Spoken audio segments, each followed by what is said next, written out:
Bom dia, que é bom estar com você nessa manhã. Hoje nós vamos conversar um pouquinho a respeito de duas parábolas de Jesus. Ambas no Evangelho segundo Mateus, ambas no capítulo 13. Eu desejo que nessa manhã Deus possa falar profundamente no nosso coração, como já tem feito, que a palavra dele possa encontrar morada em mim e em você. E não só morada. Meu desejo é que a palavra dele, que encontra morada em nosso coração, possa produzir frutos. Frutos que alegrem a nossa vida, alegrem os nossos dias e que glorifiquem ao nosso Deus. Nós vamos ver o teaser e em seguida iniciar a nossa conversa, a nossa reflexão dessa manhã.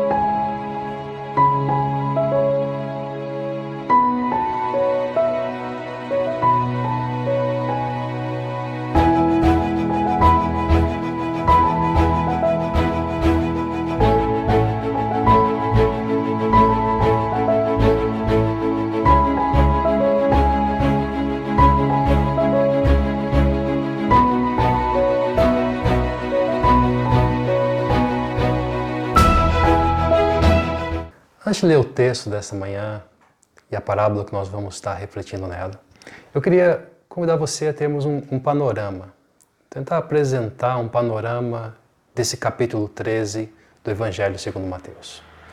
Mateus 13, ele reúne uma sequência em um único capítulo de 7 parábolas contadas por Jesus. O tema comum em todas essas parábolas, o que une essas parábolas, é o tema de o reino dos céus. Eles estão todos falando a respeito do reino dos céus, que é a linguagem que Mateus prefere, ou que é similar ou significa a mesma coisa de o reino de Deus. Apenas a primeira dessas 7 parábolas que estão nesse capítulo 13, apenas a primeira não começa com a expressão o reino dos céus é como. Todas as outras vão começar com essa expressão, o reino dos céus. Apenas a primeira, que é a parábola do semeador, não começa dessa forma. E como as 7 parábolas estão ali alinhadas, ali colocadas em conjunto, nós vamos tentar demonstrar e conversar um pouquinho sobre como essas parábolas se organizam, como elas se organizam dentro desse capítulo 13. Essa sequência de 7 parábolas, ela vem primeiramente a parábola do semeador, que começa no verso 3, e a sua explicação que começa no verso 18. Em seguida, Jesus conta a parábola do joio, no versículo 24, e a sua explicação a partir do versículo de número 36. Em seguida, temos a parábola da rede, depois a parábola do grão de mostarda, a quinta parábola é a parábola do fermento, a sexta parábola, a parábola do tesouro escondido, e a última parábola, a parábola da pérola. Nós nos concentraremos hoje, um pouquinho mais adiante, na parábola do tesouro escondido e na parábola da pérola. Essas 7 parábolas que eu acabei de mencionar agora, elas estão divididas dentro de 4 temas, de 4 eixos sobre o reino de Deus, sobre o reino dos céus. Esses 4 eixos, ou esses 4 blocos, eles são basicamente estes. Você tem a parábola do semeador, que é a primeira parábola, dentro de um bloco onde você tem a seguinte resposta, o como a mensagem do reino é recebida. Então, nessa primeira parábola, Jesus apresenta como a mensagem do reino é recebida por nós.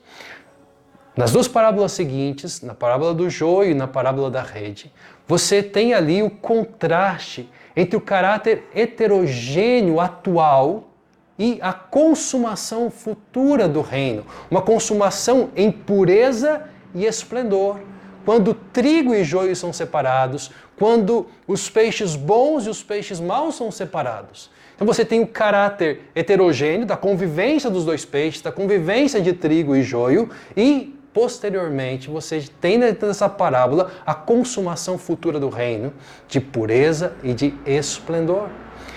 Um terceiro bloco, nós temos mais duas parábolas, a parábola do grão de mostarda e a parábola do fermento.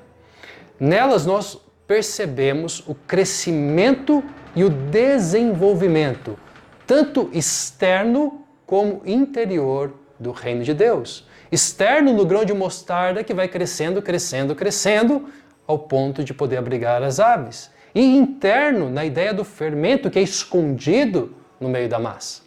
E por fim, o nosso quarto bloco, onde estão nossas duas parábolas de hoje, a parábola do tesouro escondido e a parábola também da pérola, nós temos o tema da preciosidade, a preciosidade do reino. Esse é o tema principal dessas duas parábolas. E assim nesses quatro blocos, um que apresenta o como recebemos a mensagem, no outro que apresenta a pureza e o esplendor futuro do reino, no outro que apresenta o crescimento, como se dá o crescimento e o desenvolvimento interno e externo do reino, e por fim, o que apresenta a preciosidade do reino, que é onde nos concentraremos então nesta manhã. Algumas informações, eu acho que preliminares, ainda são importantes antes de entrarmos na parábola em si. É entender primeiro que as quatro primeiras parábolas, elas foram proferidas por Jesus diante da multidão. Toda a multidão estava ali reunida. Você percebe isso no verso 1 do capítulo 13, quando diz que Jesus saiu de casa e assentou-se à beira-mar. E lá na beira-mar, diz o verso 2, que reuniu-se ao redor dele uma multidão tão grande que Jesus entra no barco e se afasta um pouco da praia para que possa se comunicar, para que possa interagir com a multidão. Mas as três últimas parábolas, elas são proferidas por Jesus apenas para os seus discípulos, na presença apenas de seus discípulos. Ali, então, juntamente com a explicação da parábola do joio no campo, Jesus conta as três parábolas seguintes no ambiente não mais da multidão, mas da companhia exclusiva dos seus discípulos, como você pode perceber lá no verso 36, quando diz que então Jesus deixou a multidão e foi para casa. E foi lá na casa que os discípulos se aproximam de Jesus e pedem a ele uma explicação, dizendo: explica-nos a parábola do joio no campo. Ainda podemos perceber que Jesus, ao contar estas parábolas, as 7 parábolas, Jesus tem um duplo propósito, um propósito duplo de Jesus na utilização de parábolas, em especial nesse capítulo 13. Ele diz que um dos propósitos é gerar entendimento para alguns e, de outro lado, não gerar entendimento para outros. Isso está lá no verso 10. Os discípulos falam que os discípulos se aproximam de Jesus e perguntam para ele: por que falas ao povo em parábolas? O verso 11, Jesus responde para eles, primeiro dizendo que a vocês, isso é, a vocês discípulos, foi dado conhecimento dos mistérios do reino dos céus. Então, a vocês eu conto parábolas para que vocês entendam as coisas concernentes ao reino dos céus. Mas no verso 13, Jesus responde: por essa razão lhes falo por parábolas, se referindo agora à multidão. Por que ele fala à multidão por parábolas? Ele diz: eu falo assim porque vendo, eles não veem. E ouvindo, eles não entendem. Por que Jesus faz isso? Ou como Jesus justifica essa ação? Ele justifica isso com uma citação do Antigo Testamento, uma citação do profeta Isaías. Quando lá no verso 14, Jesus lembra as palavras do profeta, no verso 14 e 15, onde ele diz: neles se cumpre, isso é, neles, na multidão, por não compreenderem, se cumpre a profecia de Isaías. Ainda que estejam sempre ouvindo, vocês nunca entenderão. Ainda que estejam sempre vendo, jamais perceberão. Pois o coração deste povo se tornou insensível, de má vontade ouviram com seus ouvidos e fecharam os seus olhos. Se assim não fosse, poderiam ver com os olhos, ouvir com os ouvidos, entender com o coração e converter-se. E eu os curaria. Mas na profecia do profeta Isaías, tal fato não aconteceria. Não haveria conversão naquele momento. O que haveria seria um ouvir e não entender. Por isso Jesus diz aos discípulos que ele está usando parábolas, para que os discípulos compreendam, mas para que a multidão não compreenda. Por que, então, você poderia me questionar, por que neste domingo nós estaremos conversando ou estudando simultaneamente as duas parábolas, ou estudando as parábolas em conjunto? Primeiro, eu te responderia, porque como alguém disse, essas duas parábolas são irmãs gêmeas. Sim, as duas parábolas estão juntas, elas estão unidas uma à outra. Segundo, poderia responder dizendo que, como irmãos gêmeos ou como irmãs gêmeas, essas parábolas possuem tanto características que são similares, como também possuem características que lhes são peculiares a cada uma delas. Ainda, eu queria que você, na leitura que nós vamos fazer agora do texto, tentasse já ir pescando, percebendo quais são as similaridades que existem entre essas duas irmãs gêmeas e também as peculiaridades que existem entre essas duas irmãs gêmeas. Então convido você a, com a sua Bíblia em mãos, ler comigo o que está em Mateus, capítulo 13, Evangelho segundo Mateus, capítulo 13, do verso 44 ao verso 46. São 3 versos. O primeiro verso nós temos a primeira parábola e no verso 45 e 46 a segunda parábola. Diz assim o texto: o reino dos céus é como um tesouro escondido num campo. Certo homem, tendo-o encontrado, escondeu-o de novo e então, cheio de alegria, foi, vendeu tudo o que tinha e comprou aquele campo. O verso 45 inicia outra parábola de maneira idêntica. O reino dos céus também é como um negociante que procura pérolas preciosas, encontrando, na outra palavra, tendo encontrado, agora encontrando uma pérola de grande valor, o que ele faz? Faz o mesmo que fez o homem na primeira parábola. Foi, vendeu tudo o que tinha e a comprou. Essas duas parábolas são parábolas que começam dizendo o reino dos céus, como o conjunto das 7 parábolas fazem.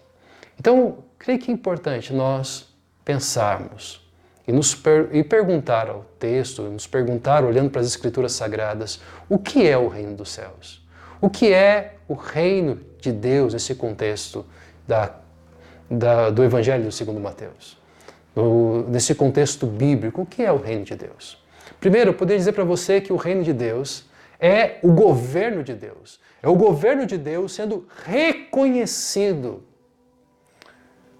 Essa mesma ideia, ou para nos ajudar a tornar mais clara essa ideia do que é o reino de Deus ou o governo de Deus sendo reconhecido, é mais ou menos aquilo que está em Lucas capítulo 17, verso 21, quando as Escrituras dizem que o reino de Deus está dentro de vós. Do que é esse reino dentro de vós? É o governo de Deus em você, é o governo de Deus em mim e em você. Ainda mais quando Jesus ensina os discípulos a orar, ele diz que eles devem orar: venha o teu reino, seja feita a sua vontade ou a tua vontade. Que oração é essa, senão reclamando a Deus para que o governo de Deus venha sobre nós? Então, quando a gente fala sobre o reino dos céus, nós estamos falando sobre o governo de Deus sendo reconhecido pelos seres humanos.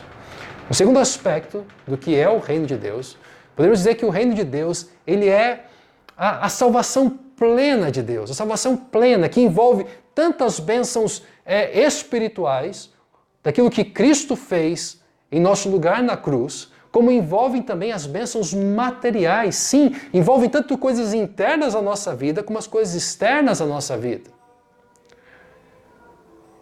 E isso vem de uma caminhada debaixo desse governo. Na medida que caminhamos sobre o governo de Deus, nós então desfrutamos das bênçãos, dessa plena salvação que Deus nos dá. É mais ou menos aquilo que está em Marcos capítulo 10, verso 25, quando então Jesus diz que é mais fácil um camelo passar pelo fundo de uma agulha do que entrar um rico no reino de Deus.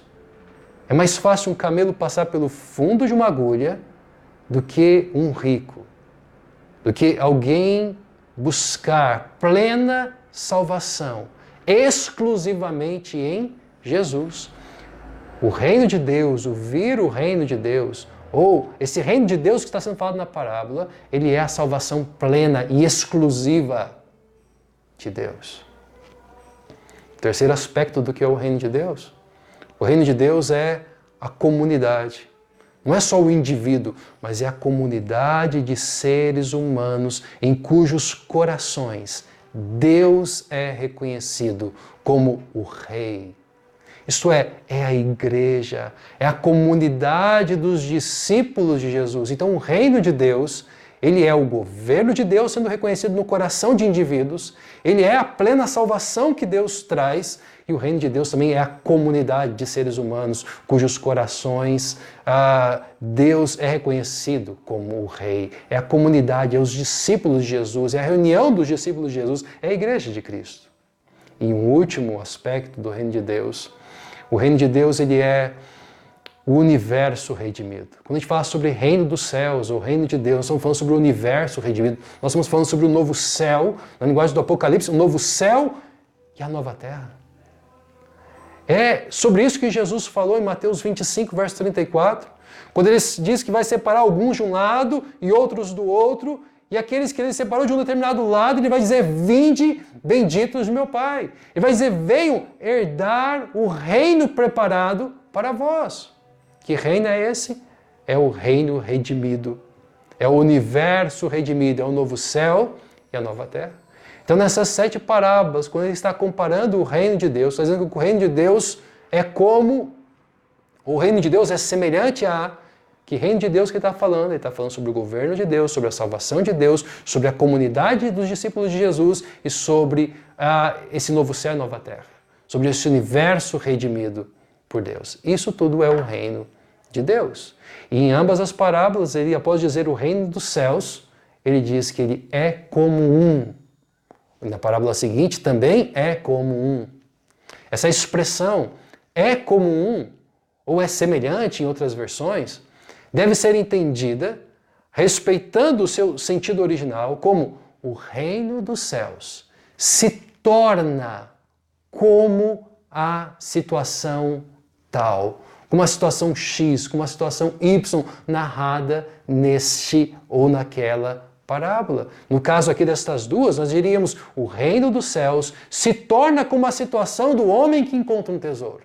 O reino dos céus se torna como a situação de um negociante de pérolas que encontra uma pérola de grande valor. Com isso eu estou querendo esclarecer para você, para nossa compreensão, que o reino de Deus, ele não é como um dos elementos da parábola, mas ele é como a situação que está sendo narrada, contada, como esse todo, como esse conjunto que compõe a parábola. Então ele não está simplesmente dizendo o reino de Deus é o tesouro, o reino de Deus é o negociante. Não, o reino de Deus é semelhante a esse conjunto, a essa história que eu estou contando, essa parábola que está sendo contada. Dito isto, nós poderíamos então partir e olhar cada uma das parábolas. E a primeira parábola é a parábola do tesouro escondido. Nessa parábola do tesouro escondido, quando a gente pensa nessa parábola contada por Jesus, de um homem que encontra um tesouro que está escondido no campo, que depois então o guarda novamente no campo, vende tudo o que tem, para que possa possuir o campo e consequentemente possuir o tesouro. Nós vamos entender primeiro que não era incomum enterrar os bens mais valiosos naquele tempo. As pessoas não tinham cofres, não havia bancos, Não havia como contratar seguranças para que ficasse 24 horas ali. Então era comum as pessoas guardarem os seus bens mais preciosos, enterrando-os, geralmente no campo, próximo à residência. Mas se por um lado era algo comum, então Jesus não está falando algo nenhum absurdo, mas algo comum para aquele momento, era também muito improvável encontrar um tesouro enterrado. Era muito improvável que alguém, por acidente, tropeçasse em um tesouro escondido. Terceiro, nós poderíamos pensar que um tesouro enterrado, a quem ele pertenceria? Talvez nós faríamos essa pergunta com facilidade. Ok, um tesouro foi escondido, alguém encontrou, a quem ele pertence? Um tesouro escondido pertenceria, segundo a lei daquele tempo, ao proprietário da terra. O proprietário da terra é dono daquele tesouro que foi escondido naquela sua terra. Não me parece errado também supor que o tesouro em questão não pertencia ao atual proprietário daquela terra. Não me parece ser errado supor isso. Não deveria pertencer a ele. Não haveria razões para ele poder se desfazer dessa terra depois, vendendo ao homem que encontrou o tesouro. Ainda, não me parece errado supor que o homem que trabalhava na terra se tratava de um arrendatário, ou talvez de um prestador de serviço, que não estava ali como um intruso naquela terra, mas estava ali porque era legítimo a ele estar naquela terra.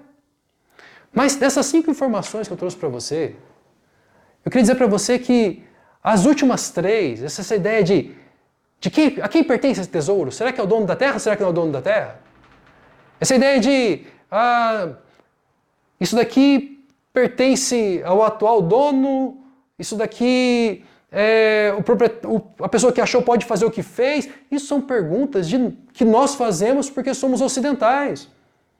São perguntas que nos preocupam, sim. Uma sociedade de direitos, uma sociedade individualista, mas são coisas que certamente não passou pela mente dos ouvintes de Jesus. A única coisa que provavelmente passou na mente dos discípulos de Jesus foi as 2 questões. A questão de que era muito comum enterrar um tesouro, mas ao mesmo tempo era muito improvável encontrar um tesouro enterrado. Essas eram as 2 imagens que estavam na cabeça, na mente, no imaginário daquelas pessoas enquanto ouviam Jesus contar essa primeira parábola.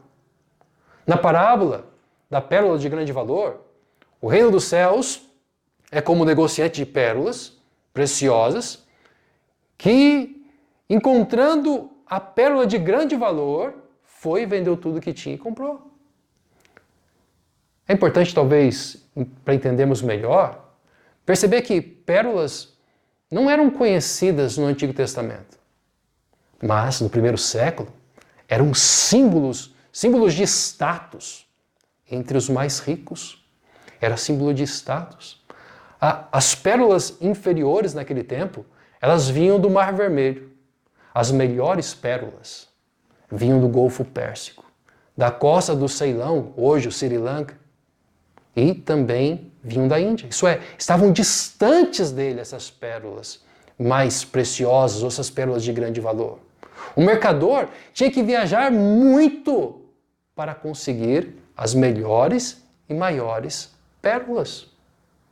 Conta os historiadores, ou nos contam os historiadores, que a esposa do imperador Calígula tinha pérolas reluzindo em toda a sua cabeça, no cabelo, nos cabelos, nas orelhas, no pescoço e nos seus dedos. As pérolas, então, naquele primeiro século, eram símbolos de status, eram coisas acessíveis somente aos ricos e inimaginável para uma pessoa de poucas posses. E nessa segunda parábola, o homem encontra não apenas uma pérola, mas uma pérola de grande valor. Perceba que há similaridades entre as 2 parábolas. Primeiro, ambas falam de algo de extremo valor, tanto o tesouro como a pérola de grande valor.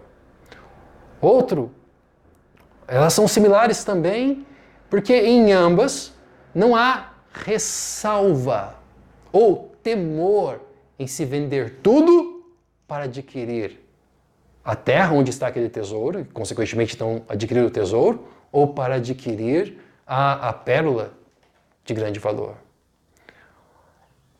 Também, em ambas as parábolas, ambas apresentam um desfecho glorioso. Aquele que se envolveu com o tesouro ou com a pérola termina alegre, termina conseguindo alcançar seus objetivos. E também em ambas as parábolas, não falam de sacrifício pelo tesouro. Você percebeu isso? Não há menção que houve um sacrifício para alcançar o tesouro ou que houve um sacrifício para alcançar a pérola. Mas apenas diz que o pagamento foi com tudo o que aquelas pessoas possuíam. Não fala de sacrifício, fala de se pagar com tudo o que você possui. Deixa eu fazer uma observação quanto a esse último item que eu coloquei aqui. Se houvesse nessa parábola uma menção a sacrifício para obter o tesouro, sacrifício para obter a pérola, então não seria improvável supor que tanto o homem que encontra o tesouro, como o negociante de pérolas, deveriam ser tipos de Cristo, ou eles deviam apontar para Cristo, eles deveriam ser no enredo da história o próprio Cristo, se houvesse sacrifício para alcançá-los. Mas perceba que a parábola não fala que houve sacrifício, a parábola diz que foi pago um alto preço. O preço era tudo o que as pessoas possuíam. Não houve sacrifício, houve um pagamento alto por aquele tesouro.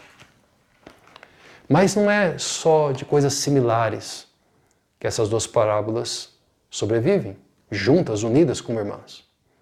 Há também peculiaridades entre essas duas parábolas. Eu queria citar 3. Primeiro, que em uma, o tesouro é encontrado por alguém que não está procurando o tesouro. Enquanto na outra, na da pérola de grande valor, há uma procura diligente por essa pérola. Nisso elas se distinguem, nisso elas são diferentes. Um outro aspecto, em uma destaca-se que é com alegria que se vende tudo. Na parábola do tesouro escondido diz que, então alegre, ele vai e vende todas as coisas. Na outra, simplesmente, não há a menção da alegria, ou a menção à alegria. Embora não seja exagero supor que houvesse alegria após alcançar a pérola de grande valor, depois de uma busca tão diligente quanto o negociador de pérola fez.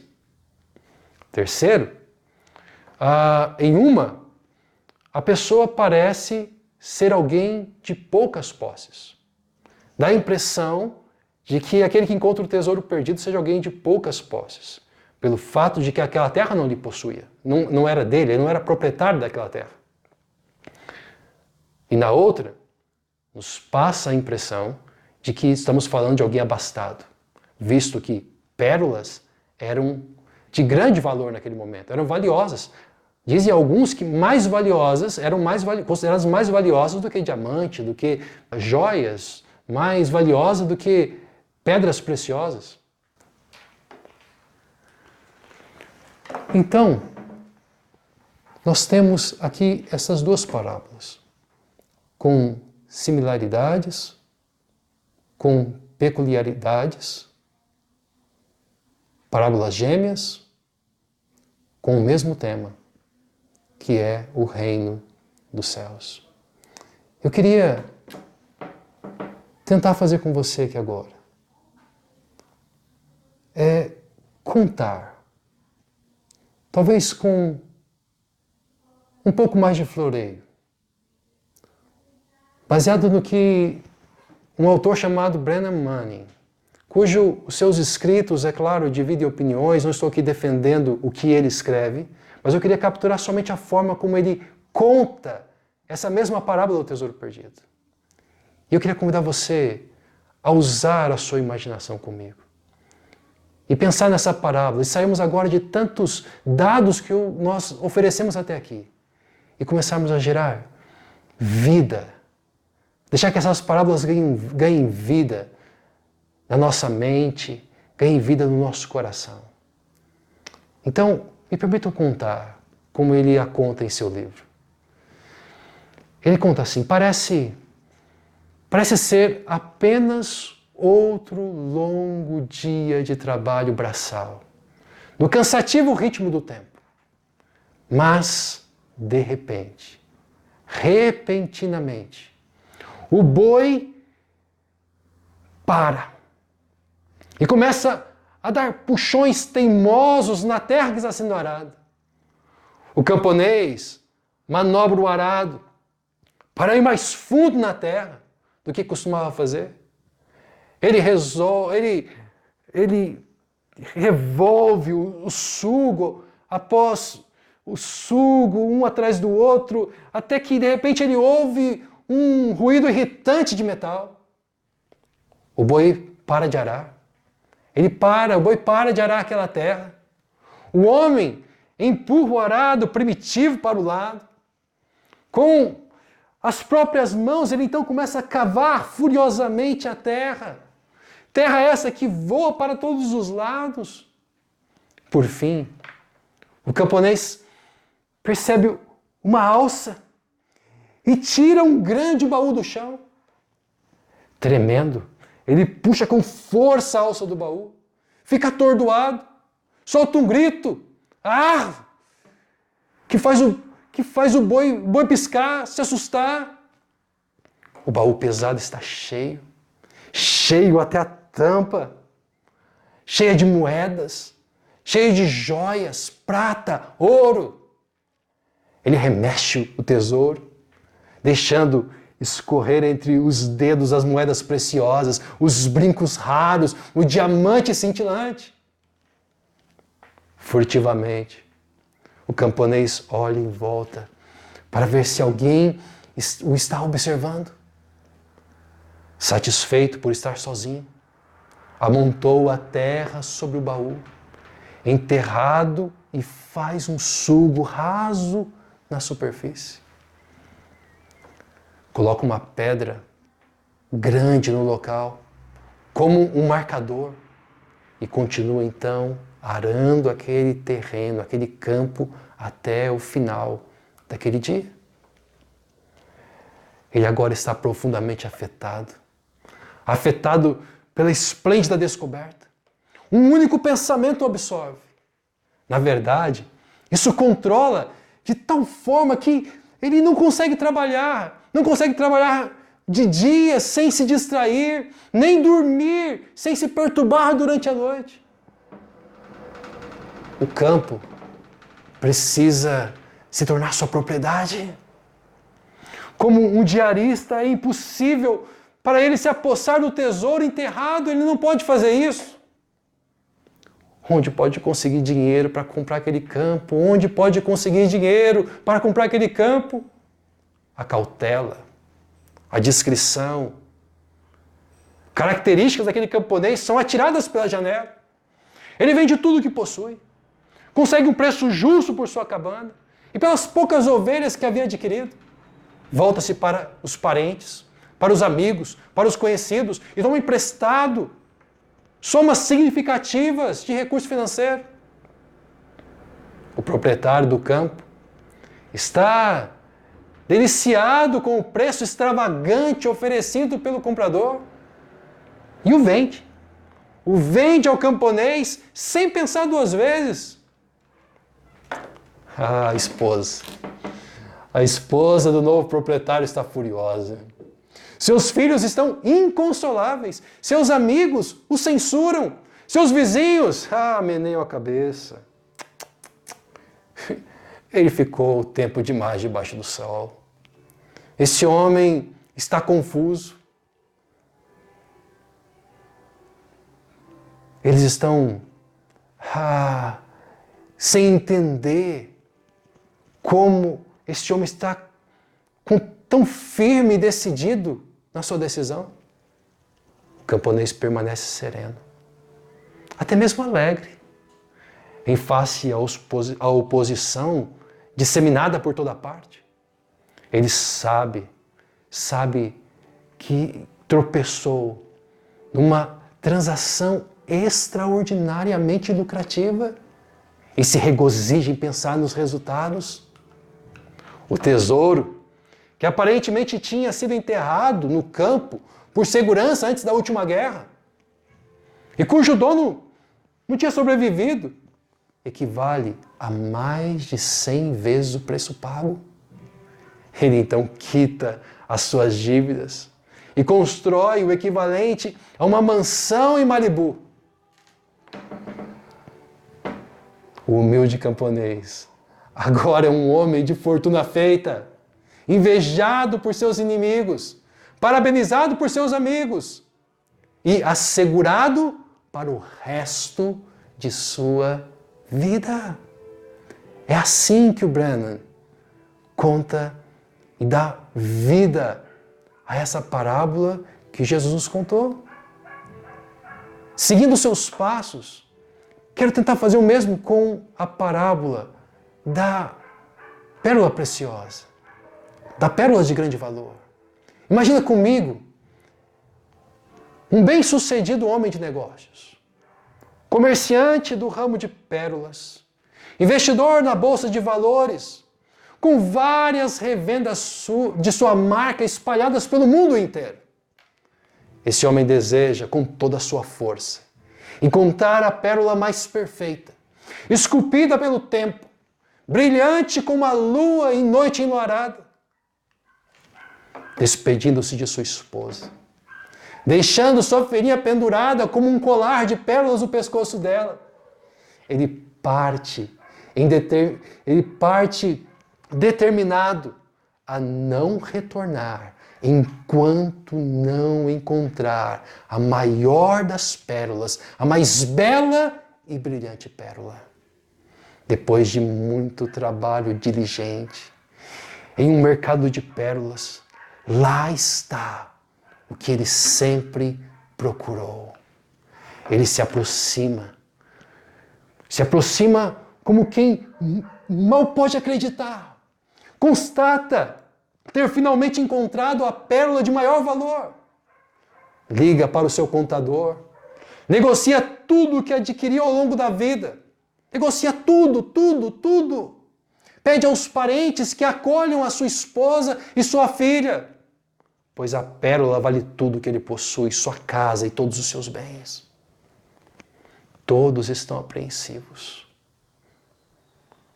Todos estão apreensivos com o que chamam de obsessão, delírio, loucura. Sua mulher teme pelo pior. Sua mulher está preocupada. Todos estão apreensivos com o seu retorno. Cochicham, apontam o dedo, enquanto um homem, bem mais magro do que quando saiu, e com um sorriso largo, caminha pelo saguão de desembarque, apenas com uma pequena caixa na palma de sua mão. O que eles não perceberam é que, bem ao lado deles, as maiores marcas do ramo de joia e as maiores revistas do mundo de negócios estão ali à sua espera para parabenizá-lo, para celebrá-lo, porque esse homem encontrou a pérola de grande valor. Agora, reflita comigo, pense comigo.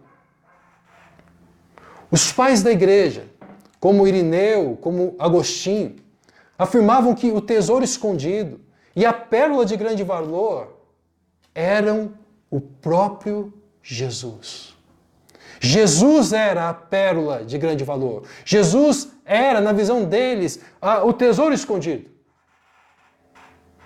E aí, então, para a gente poder refletir, a pergunta é: por que não somos loucos por Jesus? Por que não somos loucos pelo seu reino? Como um homem que achou um tesouro escondido? Por que nós não somos loucos por Jesus, obstinados como um negociante de pérola, que vai aos confins do mundo em busca de uma pérola de grande valor. E ambos, quando encontram, vendem tudo. Por que tantas coisas parecem ter mais valor do que Jesus? Por que é tão difícil e tão sem graça abrir mão de algo em prol de Jesus, em prol do seu reino? Por que nos parece tão pesado ter que abrir mão do nosso tempo de descanso, do nosso domingo, de nossos bens, em prol de Jesus e do seu reino? São perguntas que nós precisamos nos fazer à luz dessas duas parábolas que falam da preciosidade de Jesus, da preciosidade do reino dos céus. Você quer saber se Jesus é o tesouro, é o seu tesouro, ou se Jesus é a sua pérola de grande valor? Responda você essas 3 perguntas. Primeira, qual é sua maior paixão? Sim, qual é a sua maior paixão? Seu time? Sua profissão? Sua esposa? Seus filhos? Seu status? Segundo, qual é o seu maior sonho? O que você almeja? O que você sonha? Viagens? Galgar degraus no seu ambiente de trabalho? Uma vida tranquila e sossegada? Uma boa aposentadoria? Grandes experiências? Grandes viagens? Qual o seu sonho? Terceiro, pergunte-se a si mesmo. Qual é o seu atual projeto de vida? No que você está envolvido agora, nesse instante? As respostas a essas perguntas podem te ajudar a pensar se Jesus de fato é o seu tesouro. Eu queria terminar dizendo para você um pouquinho do que eu vi da vida. Queria abrir meu coração para você e falar à luz desse texto, à luz desses desafios que ele traz. Algumas coisas que eu vi. Eu queria dizer para você que eu vi gente tropeçando em Jesus ao longo da minha vida. Exatamente como o homem que acha o tesouro. E eu pude me alegrar com elas. Pessoas que não estavam buscando Jesus, mas que de repente algo aconteceu na sua vida e as coisas se tornaram claras. Jesus as encontrou. E como aquele homem, eles descobriram Jesus. E como é gostoso me alegrar com essas pessoas. Ao longo da minha vida eu vi gente procurando diligentemente Jesus. Gente desejando crer. Gente dizendo para mim, eu quero acreditar. E eu sofri com essas pessoas. Porque eu queria ajudá-las a acreditar.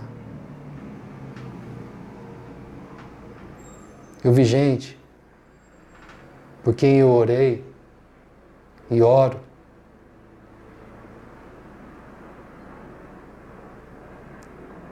Tropeçando. Para que, ou melhor, eu oro para que encontre Jesus, seja tropeçando nele, ou seja procurando diligentemente. E eu já gemi internamente para essas pessoas. Pessoas a quem eu amo, pessoas que eu gostaria de vê-las com Cristo. Que eu gostaria de ver tendo posse desse tesouro, dessa pérola de grande valor.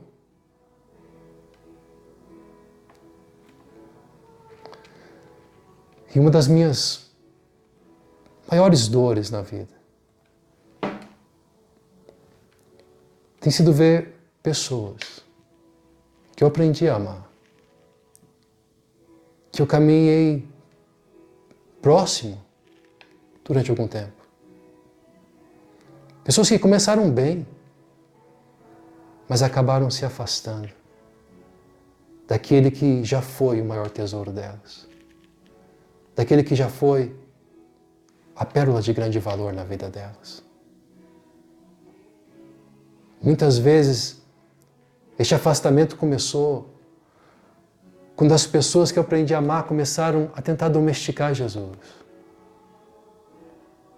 Pois afinal de contas, quando ele diz vender tudo por ele, não deve ser tudo, né? A verdade é a seguinte: ou Jesus é a sua paixão, a sua única paixão, ou com o tempo ele vai deixar de ser uma das suas paixões. Ou ele é a sua única paixão, ou com o tempo ele não será mais nada para você. E eu não posso terminar sem dizer que eu vi muitas pessoas machucadas pela igreja, machucadas pela sua caminhada cristã, marcadas por decisões equivocadas. Eu as vi redescobrindo a fé. Eu as vi reencontrando-se com o tesouro, com a pérola de grande valor. E essa tem sido uma das minhas grandes alegrias ao longo da vida. De ver essas pessoas reencontrando o tesouro. Certa feita, Jesus, cercado pela multidão, como de costume, ao proferir palavras indigestas àquelas pessoas naquele momento, as viu indo embora. Elas começaram a deixá-lo. Aqueles que estavam tão perto do tesouro começaram a abandonar o tesouro. E Jesus então virou os 12 discípulos, aos seus 12 mais próximos, e perguntou a eles: vocês também não querem ir? Vocês não querem ir com a multidão? Vocês não querem ir como os demais? Simão Pedro diz as Escrituras, lá em João capítulo 6, verso 68, respondeu: Senhor, para quem iremos? Tu tens palavras de vida eterna. Só há um tesouro de valor inestimável nesse mundo. Só há um tesouro de valor permanente. Só há uma pérola de grande valor. Esta é Jesus. É o seu reino, o reino dos céus, disponível a todo aquele que compreende que está perdido, que sozinho não vai resolver a vida, que entende que tem um problema com Deus por causa da desobediência, porque tentamos cuidar da nossa própria vida, nossa maneira, e isso ofende o Criador.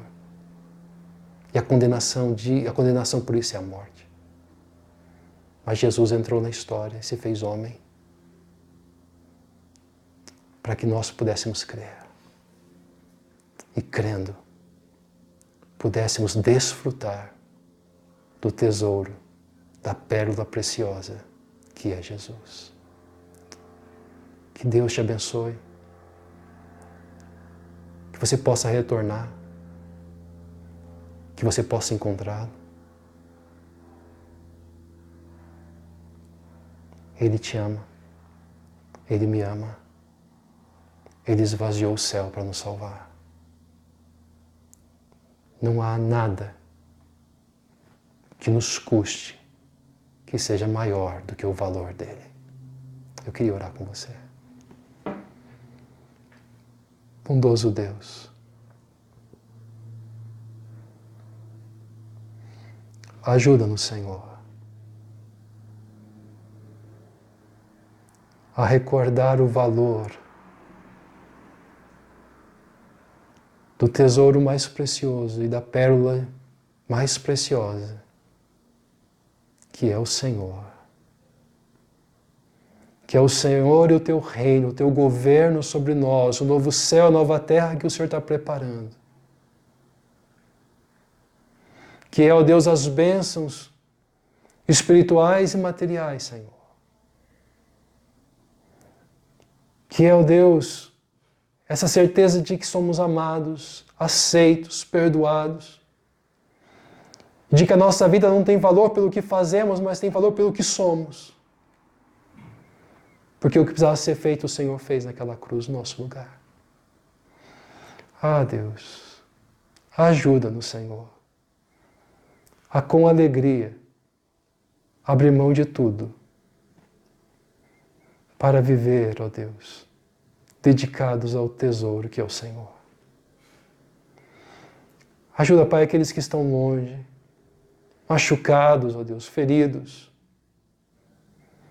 a verem como esse tesouro é poderoso para nos curar e Ele apaga as nossas dores.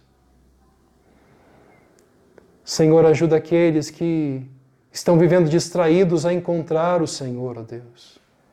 E aqueles que estão buscando diligentemente, ó Deus, desesperados para conseguirem crer. Ó Deus, revela-se a eles, ó Deus. Que eles creiam, Pai.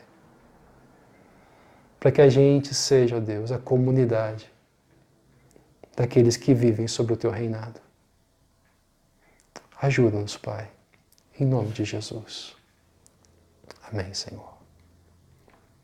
Que Deus abençoe seu dia. Que Deus esteja com você.